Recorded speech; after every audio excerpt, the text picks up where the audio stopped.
Can you hear me? Can you hear me better? You could probably hear me better now because I just turned down the fan. I'm hot as hell. I could peel my skin off. I'm hot. I'm emotional. I ate 2 chocolate chip cookies and a fucking cake pop because I wanted chocolate so bad that I almost cried at work because I was like, I just want it. That's my version of crying. There's no tears. It doesn't get past the whole like stage. It's just like a constipated face. There's no actual moisture, but I consider that crying. Anyways, so bear with me. I chose to do a video at the worst time, but we have the moments of freedom. Why not fucking do this video before I forget again, right? Right? We're all on the same team here. Just shut the fuck up. Whoever you are texting me, shut the fuck up. I don't have time for you right. Why are you bouncing? Ugh. I'm sorry, but this little bitch of a text message situation said, can you resend it? Can you resend your text message? Because it didn't go through. Well, yeah, I can, but like, did you have to tell me now? This is a mess. This is the worst idea. I don't know what this and this have in common, though. That's why I'm so confused.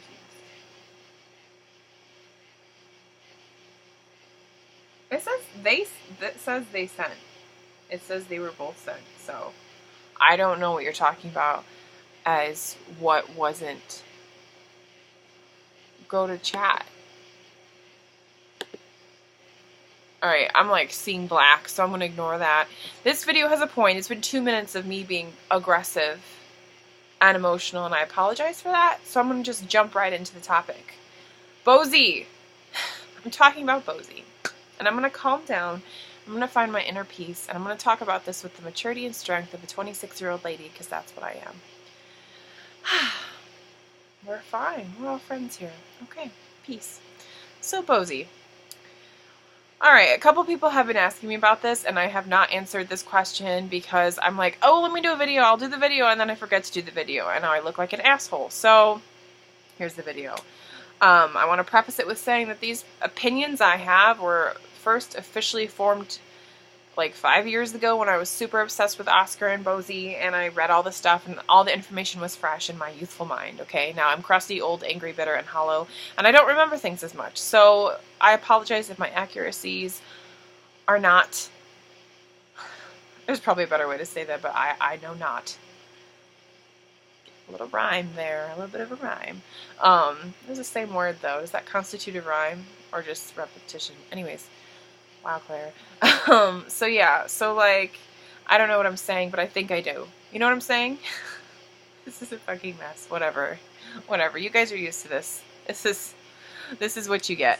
So, Bosie, a lot of people are like, do you think he was the downfall of Oscar? And I just want to first off say, no way in hell do I think he's the downfall of Oscar. Absolutely not, because Oscar chose Bosie as well. Like, Oscar was the one who pursued Bosie because they first met, yes, because Bosie wanted to meet Oscar because he loved Dorian Gray. So in 1891 they met because Bosie went to Oscar's house for lunch or whatever, and a mutual acquaintance introduced them, and he was like, haha, charming, and he really liked Oscar and everything he stood for. You know, he was excited by him because Bosie came from like a rough family. He was very well to do, he was very spoiled, he was very rich and beautiful and had like all these people like doting on him, but his father was really horrible, and he had a lot of father issues because he was constantly wanting his acceptance but wasn't really getting it because his father hated gay people, as most Victorians. Really shitty time period. Beautiful aesthetically, really evil on the general. But yeah, so his father was just a piece of shit, like maybe Satan.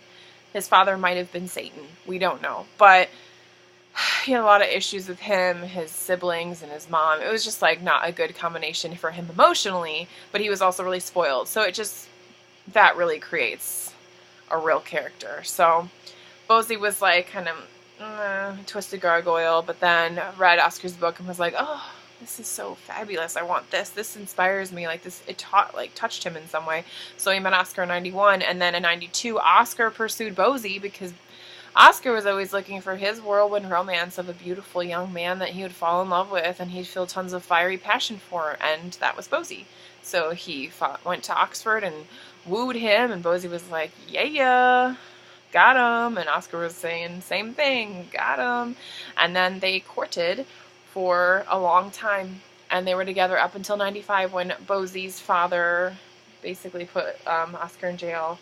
And yeah, people get mad because they're like, Bosie definitely was like pushed Oscar to go to court with his father because Bosie wanted to get back at his father because there was a lot of revenge and animosity there. But Oscar chose to do it, and Bosie was like, he wanted to stay for the trials, and all the acquaintances of Oscar and everyone, they were leaving town because they were in danger now because homosexuality was illegal back then.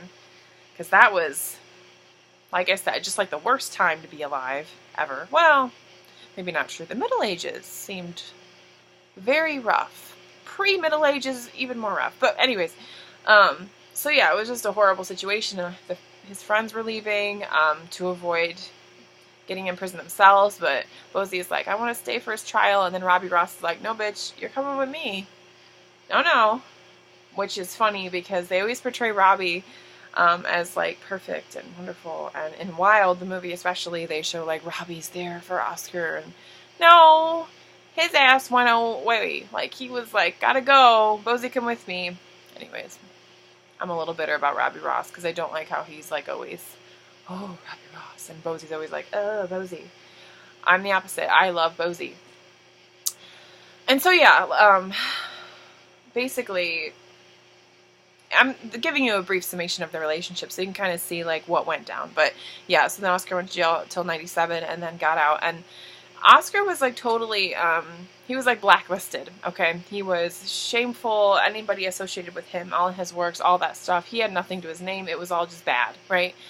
You don't talk about Oscar Wilde. He was ostracized from society. He was penniless. He didn't have anything because his possessions were sold. And Bosie went with him, and they got a house together for 3 months. Then they started killing each other, so then they split up again. But, like, we're together, but split. Like, we're going to live in different places because financially it was really hard on them. Because Bosie was spoiled and used to riches, and Oscar by no means was a simple man. He splurged, you know, and so it was just a bad combination. Financially, they were stressed out, and then they started fighting, and then they parted, and then Oscar kind of did his thing in Paris and then died penniless in a Parisian hotel.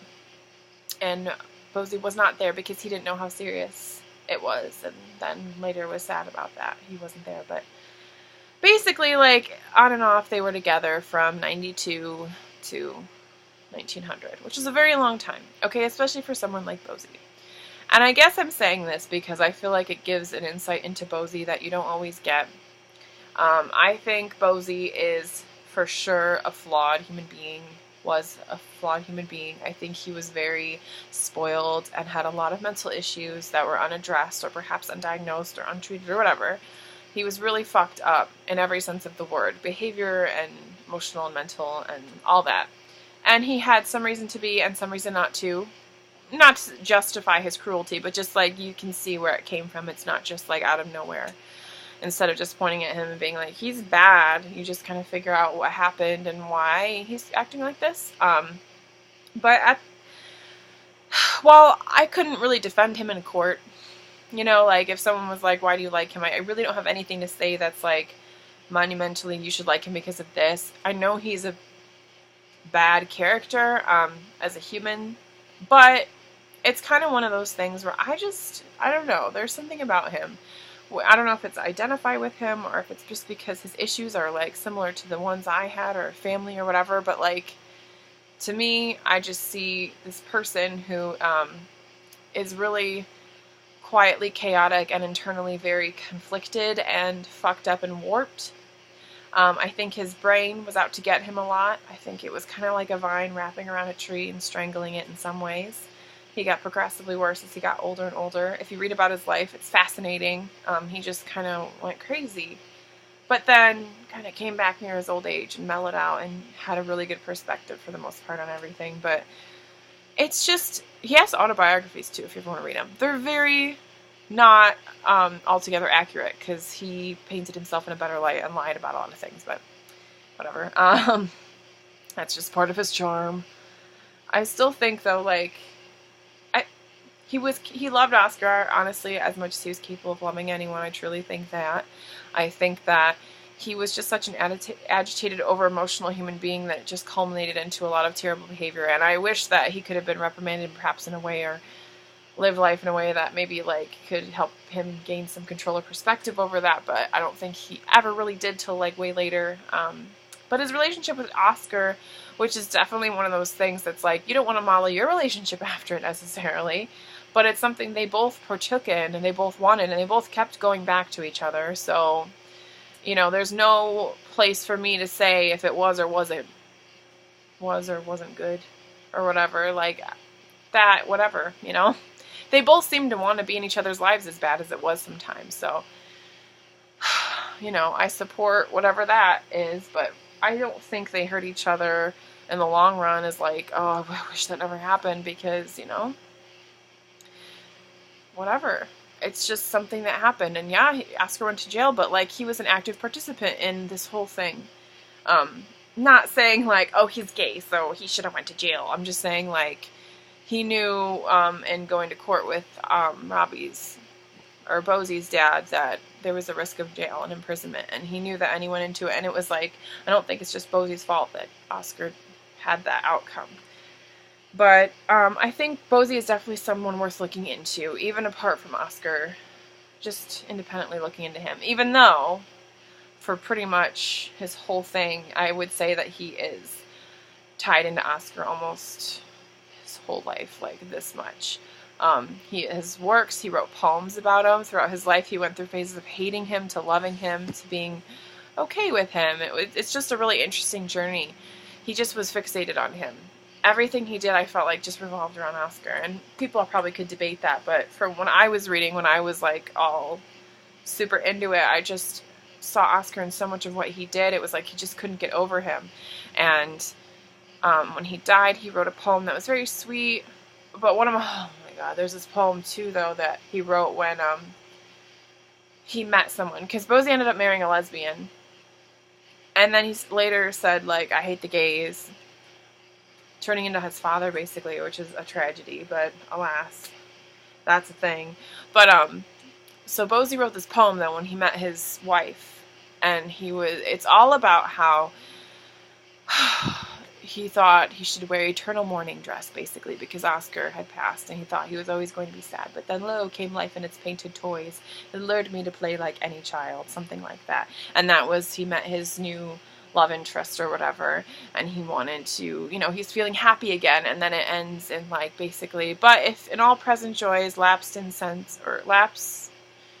reason or sense beguiled, something, I can't quote it directly anymore, it's been too long, but he was, like, saying, if in all present joys, yeah, I'm trying to quote it and I can't, so I should just give up. Basically, he's saying that, you know, even with all this going on, even though I'm finding happiness again and there is hope in my life, even with all this going down, like, still, I prefer you, though. And, like, that I thought was such an insightful poem, because it was just so, like, his mind never strayed from him that much, and it was just still, like, with everything fucked up and twisted in himself, and everything that the relationship was kind of fucked up. And I mean, Bosie was real cruel sometimes, for sure, and a real asshole, and real fucked up, real selfish sometimes, like, for sure. He still was, like, just, his heart still was with Oscar, you know. He still wishes he was around, and I don't know. I probably identify with Bosie too much. I don't think I'm that bad. Just saying, but, like, it's just, I don't know. It's just a thing.